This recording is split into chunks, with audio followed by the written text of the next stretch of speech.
सपा अध्यक्ष अखिलेश यादव का अजीबोगरीब बयान। कहा, बीजेपी वालों को दुर्गंध पसंद है इसलिए गौशाला बना रहे, हमें सुगंध पसंद इसलिए इत्र पार्क बनवाए। अखिलेश यादव के बयान पर बीजेपी सांसद दिनेश शर्मा का निशाना। कहा, गौशाला में दुर्गंध और सुगंध क्यों तलाश रहे हैं? गौशाला में सनातन की आस्था को तलाशें, गौमाता पर टिप्पणी नहीं की जाती। उत्तर प्रदेश के मंत्री नरेंद्र कश्यप का अखिलेश पर अटैक। बोले, उन्होंने सिर्फ तुष्टीकरण की राजनीति की, इटावा मैनपुरी के आगे कुछ सोचते नहीं थे। प्रदेश को अब तुष्टीकरण पसंद नहीं। अखिलेश यादव के बयान पर UP BJP chief Bhupendra Chaudhary ने कहा, उनके कार्यकाल में प्रदेश की क्या हालत थी ये सब जानते हैं। आज उत्तर प्रदेश तेजी से बदल रहा है।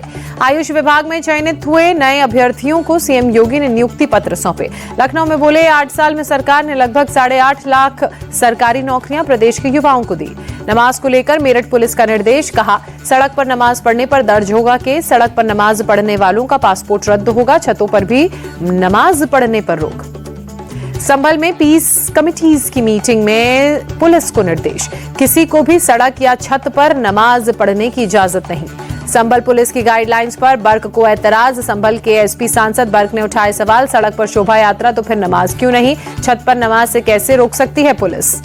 ईद को लेकर उत्तर प्रदेश पुलिस की गाइडलाइंस पर प्रमोद तिवारी ने कहा, माहौल को सांप्रदायिक बनाने में सरकार जुटी, जानबूझकर विवाद पैदा करने की कोशिश। ईद को लेकर उत्तर प्रदेश पुलिस की गाइडलाइंस पर सपा सांसद अवधेश प्रसाद ने कहा, अलविदा की नमाज अमन, चैन और भाईचारे के लिए पढ़ते हैं। ये कोई नई शुरुआत नहीं। किसी भी धर्म पर पाबंदी लगाना संविधान के खिलाफ है।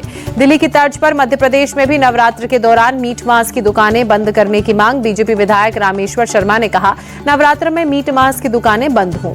विधायक रामेश्वर शर्मा ने कहा, मुस्लिम अगर हिंदू त्योहारों का सम्मान करेंगे तो हिंदू भी उनके पर्व का सम्मान करेगा। गंगा जमुनी तहजीब सिर्फ हिंदुओं पर ही लागू क्यों हो? राहुल गांधी के बयान पर कांग्रेस नेता प्रमोद तिवारी ने कहा, राहुल ने जो कहा वो सही कहा। सदन में विपक्ष को नहीं बोलने दिया जा रहा है। बीजेपी के इस व्यवहार की हम कड़ी निंदा करते हैं। राहुल गांधी के मुद्दे पर संजय राउत ने बीजेपी पर साधा निशाना। बोले, बोलने नहीं देते तो संसद क्यों चला रहे हैं? ये लोकतंत्र के लिए खतरा है और आवाज दबाओगे तो परेशानी तो होगी ही। दिल्ली की पूर्व सीएम आतिशी ने विधानसभा स्पीकर विजेंद्र गुप्ता को चिट्ठी लिखा, सदन में कानून व्यवस्था को लेकर सवाल उठाने की इजाजत नहीं दी जा रही। दिल्ली में डबल इंजन की सरकार फेल। बिहार चुनाव से पहले बीजेपी की बड़ी रणनीति, पटना में बांटी जाएगी ईद की सौगातें, मोदी किट, गरीब मुस्लिम फैमिली तक ईदी पहुंचाने का टारगेट।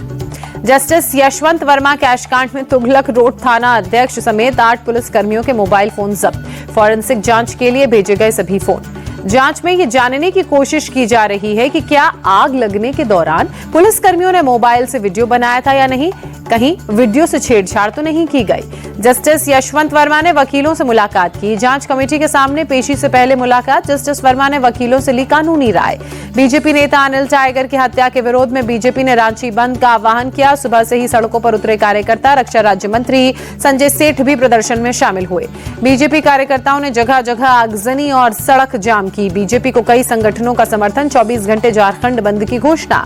यूपी के अमरोहा में मनरेगा में बड़े घोटाले का खुलासा। क्रिकेटर मोहम्मद शमी की बहन और जीजा निकले मजदूर। डीएम ने जांच और कार्रवाई का भरोसा दिया। बड़े बड़े रसूखदार लोगों ने भी बनवाए मनरेगा के मजदूरी कार्ड। ग्राम प्रधान की मिलीभगत से मजदूरी कार्ड बनवाकर सरकारी पैसे का गबन किया। लखनऊ के निर्वाण राजकीय बालगृह में रह रही मानसिक रूप से कमजोर 2 बच्चियों की फूड पॉइजनिंग से मौत हुई। 16 बच्चे अभी भी अस्पताल में भर्ती, इलाज जारी। खिचड़ी और दही खाने के बाद बिगड़ी थी सभी बच्चों की तबीयत। मामले की जांच जारी। दोषी पाए जाने पर संस्थान पर होगी कार्रवाई। सपा सांसद रामजीलाल सुमन पर गौरक्षा बजरंग फौज के बिट्टू बजरंगी का विवादित बयान। कहा, रामजीलाल सुमन का सिर काटने वाले को मिलेगा उचित इनाम। नूह हिंसा के आरोपी बिट्टू बजरंगी ने वीडियो जारी कर सांसद रामजीलाल सुमन को बताया बाबर और औरंगजेब का वंशज। कहा, उनके पिता ने गलत नाम रख दिया है। छत्तीसगढ़ के पूर्व सीएम भूपेश बघेल ने भिलाई वाले घर में देर रात तक चली सीबीआई की रेड। महादेव बेटिंग ऐप मामले में 14 घंटे तक पूछताछ और जांच जारी। महादेव बेटिंग ऐप केस में पूर्व सीएम भूपेश बघेल पर सीबीआई रेड पर सीएम विष्णुदेव साय ने कहा, दोषी कोई भी हो उन्हें बख्शा नहीं जाएगा, सब पर कार्रवाई होगी। जम्मू कश्मीर के कठुआ में फायरिंग। आतंकियों के दिखने के बाद सुरक्षा बलों ने गोलीबारी की। इलाके की घेराबंदी कर तलाशी अभियान जारी रखा। जम्मू कश्मीर के शोपियां में पुलिस की छापेमारी। यूएपीए केस में कई जगहों पर पुलिस ने छापा मारा। तेलंगाना के नागरकुरनूल में बचाव अभियान अभी भी जारी। अभी तक 2 शव बरामद। 22 फरवरी को सुरंग का एक हिस्सा ढहने से फंसे थे 7 श्रमिक। दूसरा शव उत्तर प्रदेश के इंजीनियर मनोज कुमार का। परिजनों को सौंपा गया इंजीनियर मनोज का शव। अंदर फंसे 5 मजदूरों के बारे में कोई सटीक जानकारी नहीं।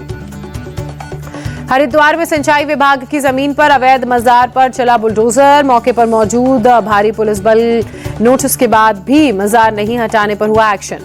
पटना में 6 से 7 जगहों पर ईडी की छापेमारी। आईएएस संजीव हंस से जुड़े मामले में एजेंसी ने कार्रवाई की। शाहजहांपुर में खौफनाक वारदात से सनसनी। एक पिता ने 4 बच्चे की सोते वक्त हत्या की, फिर खुद फांसी पर लटक कर जान दी। शाहजहांपुर में एसपी राजेश द्विवेदी ने दी जानकारी।